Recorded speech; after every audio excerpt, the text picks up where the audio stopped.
Olá a todos, eu sou o professor Tiago Chelapa, da Universidade Federal do Rio Grande do Norte, lotado no Instituto Humanitas, e vamos dar prosseguimento hoje ao nosso curso livre do Instituto Humanitas, cujo nome é Harari, Humanos, Deuses e Lições. Na semana passada, vocês, caros ouvintes, tiveram a oportunidade de assistir um pouco sobre o nosso caríssimo colega, professor Alípio de Souza Filho, falando sobre a obra Sapiens. Eu vou trabalhar hoje com a belíssima obra Homo Deus, uma breve história do amanhã.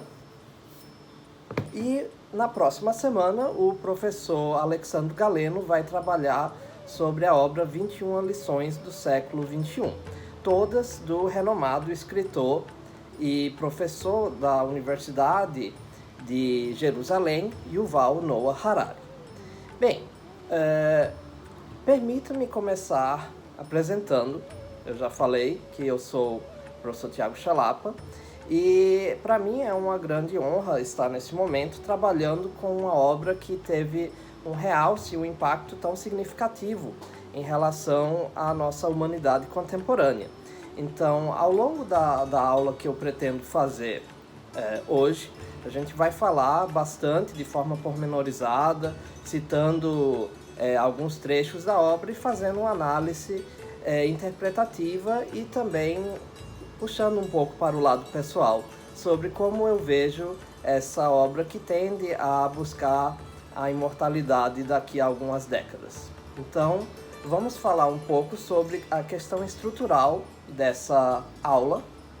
A gente está trabalhando num formato virtual, tendo em vista que infelizmente a gente está passando por um período difícil, a questão do Covid-19, essa pandemia que eu vou falar um pouco durante a nossa aula hoje, e também pelo fato de que, devido a ela, estamos trabalhando nesse formato virtual, para que essa ação de extensão tenha sucesso na forma de sua divulgação, bem como na análise dos trabalhos que nós, colegas, professores do Instituto Humanitas, pretendemos fazer. Em relação ao vídeo, vamos fazer uma divisão em alguns vídeos para facilitar justamente a questão do upload e da visualização por parte dos usuários. O livro em si, Homo Deus, ele é dividido em 3 grandes partes, que são o Homo Sapiens conquista o mundo, o Homo Sapiens dá um significado ao mundo e o Homo Sapiens perde o controle. Então, ao longo dos vídeos, iremos realizar uma análise pormenorizada, interpretando ideias e citações do autor da obra, capítulo por capítulo. Homo Deus, em contrapasso à obra Sapiens, lida mais com habilidades adquiridas e utilizados pelos seres humanos, os Homo Sapiens, nos dias atuais, conjecturando a partir das grandes descobertas tecnológicas e ideias possíveis de serem abordadas de forma mais impactante no futuro próximo. Após a sua publicação, Homo Deus recebeu significativa atenção da mídia. Artigos e críticas sobre o livro foram publicados em periódicos bastante renomados, tais como o New York Times, The Guardian, The Economist e Financial Times. Por exemplo, a gente poderia falar sobre a questão da revista Time, que listou o Homo Deus como um dos 10 melhores livros e mais influentes de não ficção no ano de 2017, apenas 3 anos atrás. Embora esteja numa zona de conforto descrever o livro como uma obra futurista, até mesmo se a gente analisar o subtítulo, Uma Breve História do Amanhã, como diversos aficionados e acadêmicos se colocam nessa questão de conforto, o Yuval Noah Harari pensa um pouco diferente. Ele vai um pouco na contramão desse pensamento.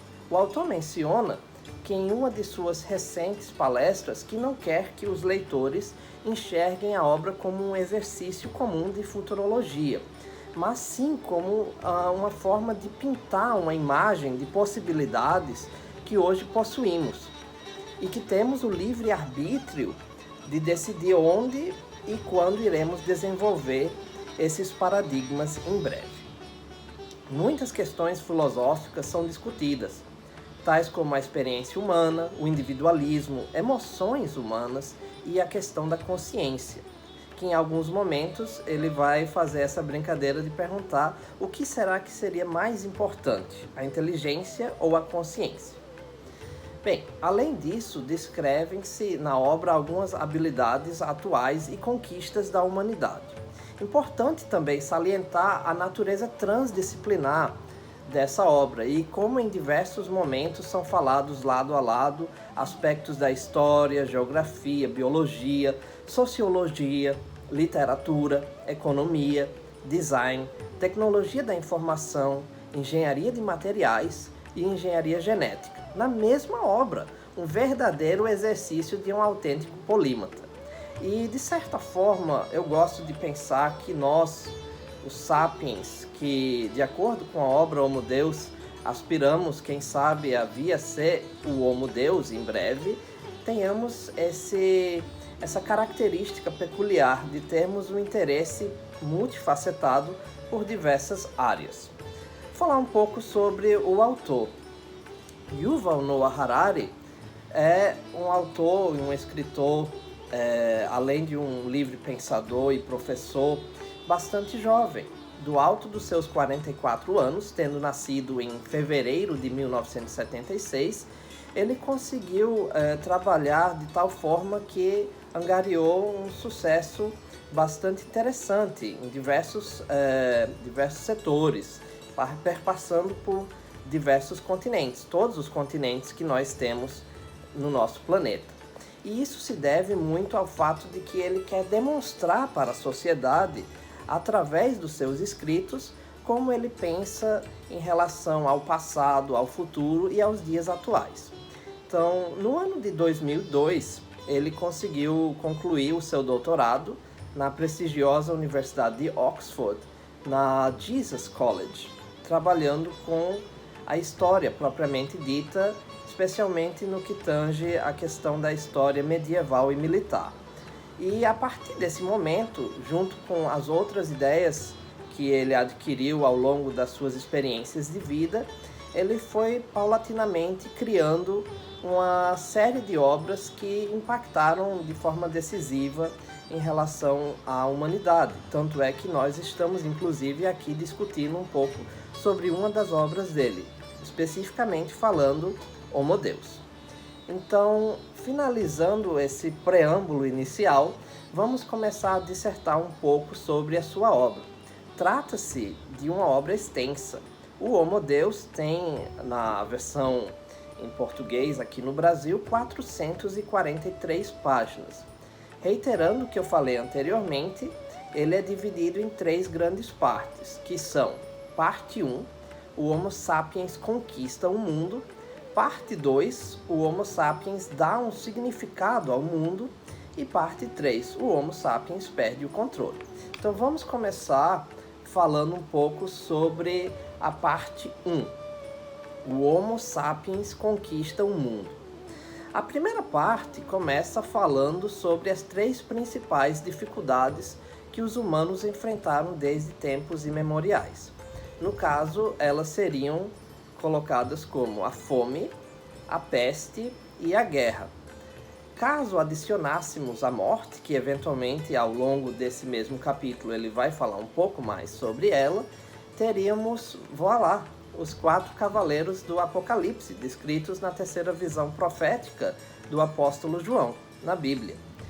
De fato, ao longo dessa descrição no capítulo, o Yuval Harari descreve diversos exemplos práticos ao longo da história, da visita que esses personagens fazem periodicamente e com proporções, infelizmente, catastróficas à humanidade.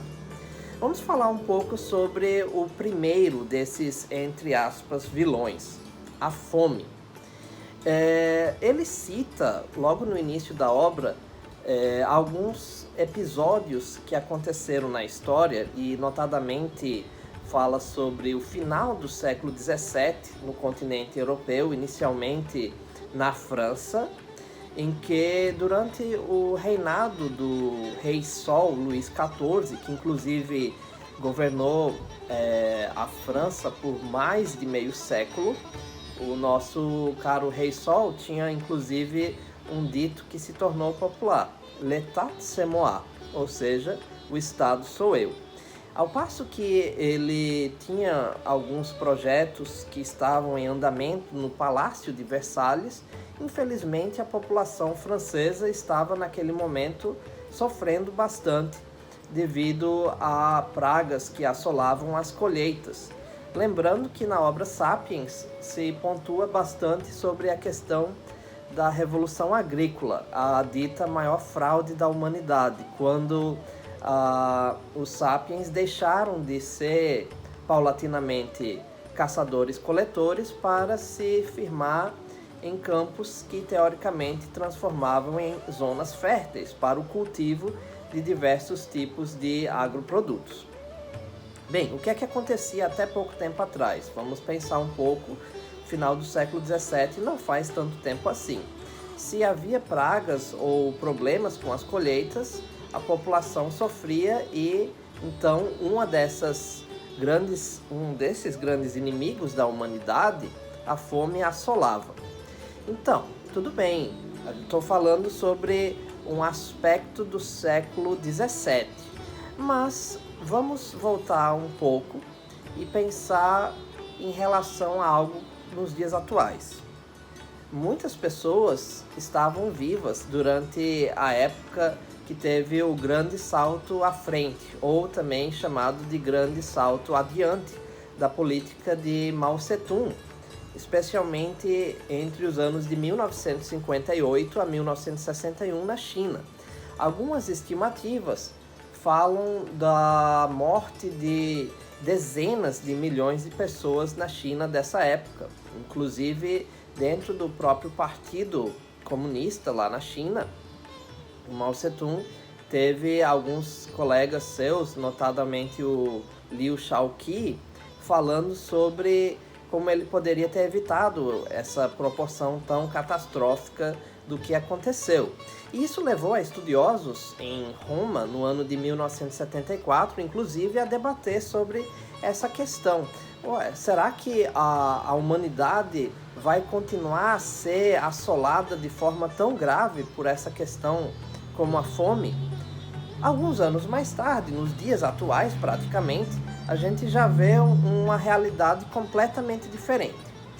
Analise, voltando um pouco na máquina do tempo, no final do século XVIII, durante a Revolução Francesa, a rainha Maria Antonieta chegou a mencionar num banquete em que estava junto com alguns convivas, bem, se os sans-culottes, os mais desfavorecidos economicamente falando, têm problemas em relação a comer pão, porque não poderiam comer brioche. E um dos ministros na época, inclusive, falou: e se eles não tiverem brioches, então que comam capim. Infelizmente para eles acabaram pagando o preço dessas frases, que foram levados, sendo essa história apócrifa ou não, aos ouvidos do povo francês, que eventualmente guilhotinou tanto a rainha Maria Antonieta quanto o ministro que formularam aquelas singelas frases. Mas nos dias atuais nós temos uma situação um tanto quanto diferente. O autor conclui dizendo que a fome existe nos dias atuais, mais por questões políticas, resultando em más gestões governamentais, do que na questão de falta de meios tecnológicos propriamente dito para resolver essa questão. Uma análise corajosa, pautada em dados estatísticos, merecedora de um estudo mais aprofundado. Mas, de certa forma, o que é que a gente vê? Num planeta que nós temos entre 7 a 8 bilhões de habitantes, 2 bilhões dessas pessoas estão com sobrepeso, em comparação contra 850 milhões de pessoas que sofrem com desnutrição. Então, o fato e outros fatos poderiam ilustrar essa questão de que talvez o fato de uma dieta mais calórica está sendo mais prejudicial à humanidade e estão criando diferentes formas de óbitos comparados com o que nós víamos em algum tempo passado. Então, dito isso, o que é que o Yuval Noah Harari está querendo postular no primeiro momento, que nós estamos vencendo alguns dos inimigos tradicionais da humanidade. Uma delas, como eu acabei de escrever, a questão da fome. Então, vamos falar um pouco sobre os outros dois. Os outros dois seriam justamente a questão da armada invisível e da guerra. As armadas invisíveis, infelizmente, estão nos visitando nesse momento atual. Inclusive, hoje, no momento em que eu estou falando, estamos batendo próximo da quantia de 500 mil de pessoas, de sapiens, que vieram a óbito devido à questão do coronavírus. Mas essa não é a primeira nem será a última vez que esses agentes patogênicos irão nos visitar.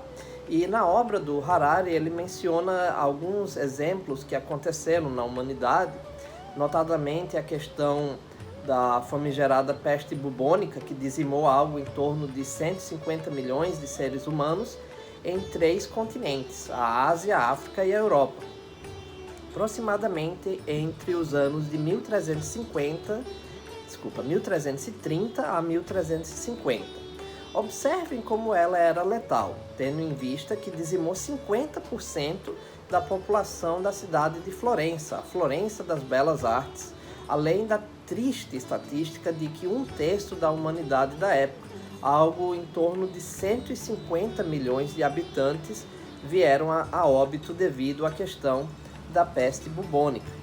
Outros exemplos interessantes que são citados na obra são como os nativos originários do continente americano e os aborígenes da Oceania, quando entraram em contato com os europeus, respectivamente no século XVI e no século XVIII, sofreram tanto com doenças às quais não possuíam anticorpos, tais como a varíola, o sarampo e até mesmo uma simples gripe, que isso ocasionou, por exemplo, no país que hoje temos o nome de México, 90% da população originária veio a perecer devido a essas doenças.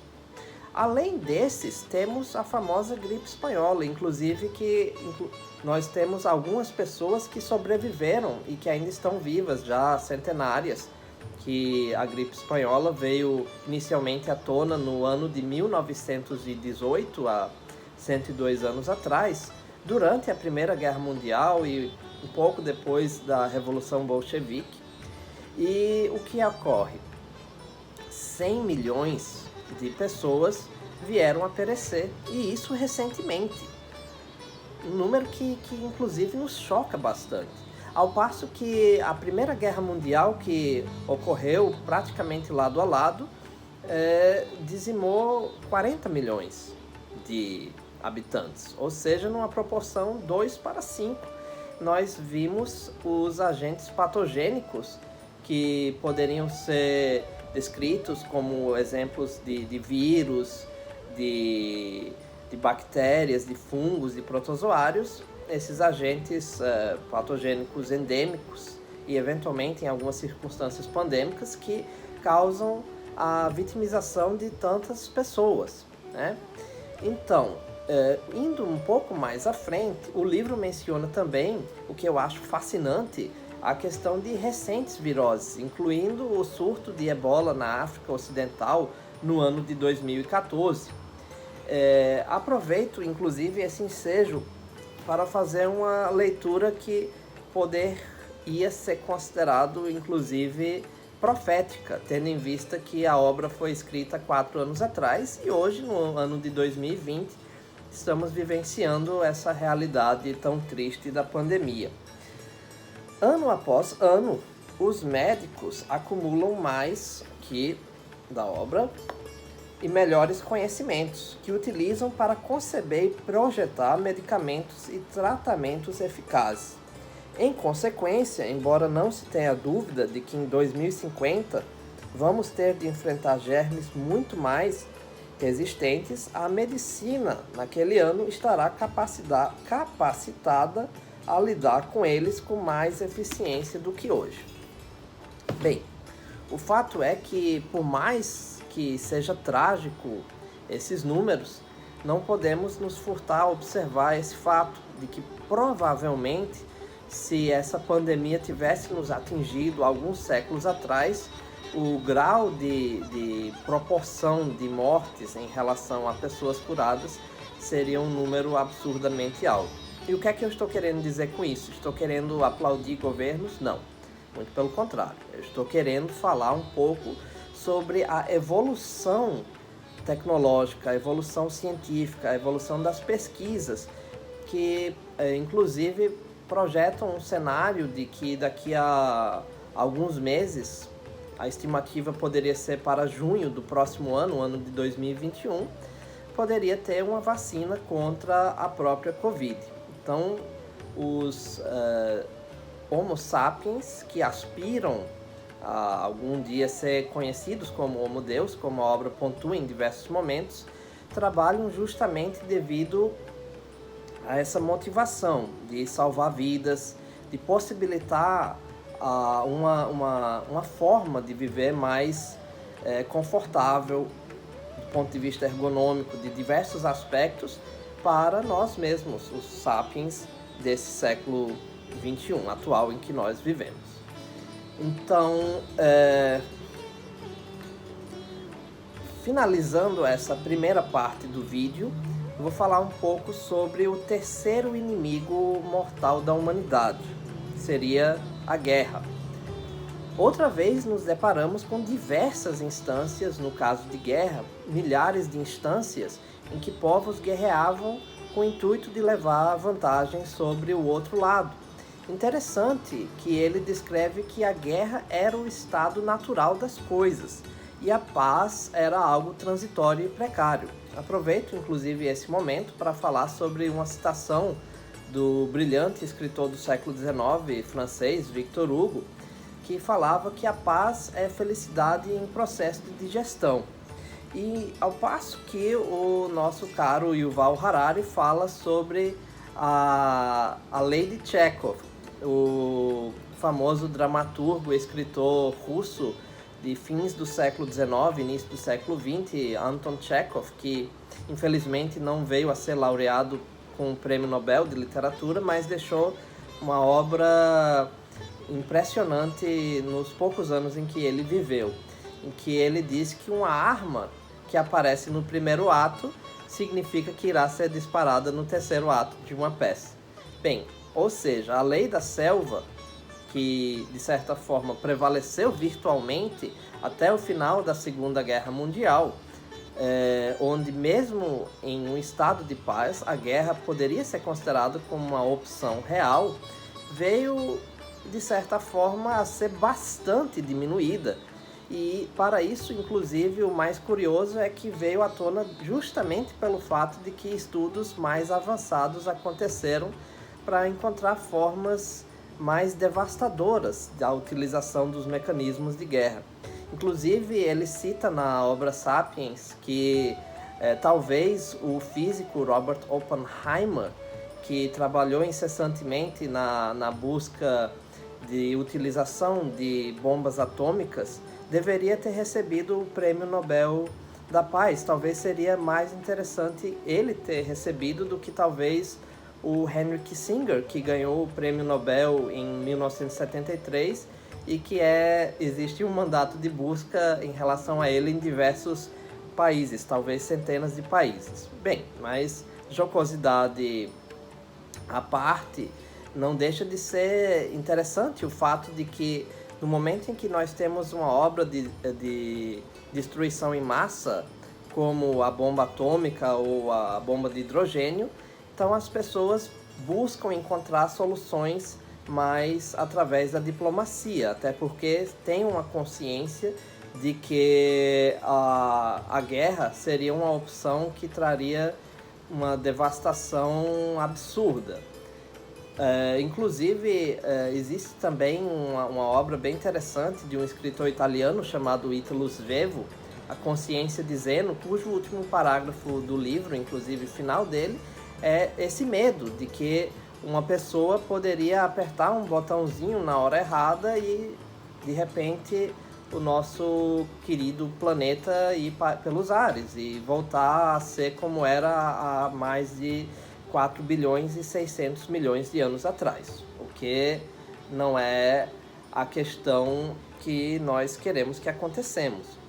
E finalizo essa primeira parte da análise da obra falando sobre um trecho que eu acho bem interessante, que o Yuval Noah Harari diz que terroristas são como uma mosca tentando destruir uma loja de porcelanas. A mosca é tão fraca que não é capaz de deslocar uma única xícara de chá. Então ela encontra um touro, entra em sua orelha e começa a zunir. O touro fica louco de raiva e medo e destrói a loja de porcelana. Então, de certa forma, o Harari pontua que os terroristas, para a realidade atual, não teriam condições de destruir a forma de viver dos 7 bilhões de habitantes. Mas, sabendo disso, usam desses atributos de terror para encontrar uma vítima. Notadamente, nesse caso, ele fala da questão do ataque de 11 de setembro de 2001, e que os americanos então utilizavam esse motivo pelo qual ocasionou infelizmente a morte de diversos cidadãos daquele país para atacar e derrubar o regime de Saddam Hussein e posteriormente durante a Primavera Árabe em conjunção com outros países o coronel Gaddafi na Líbia.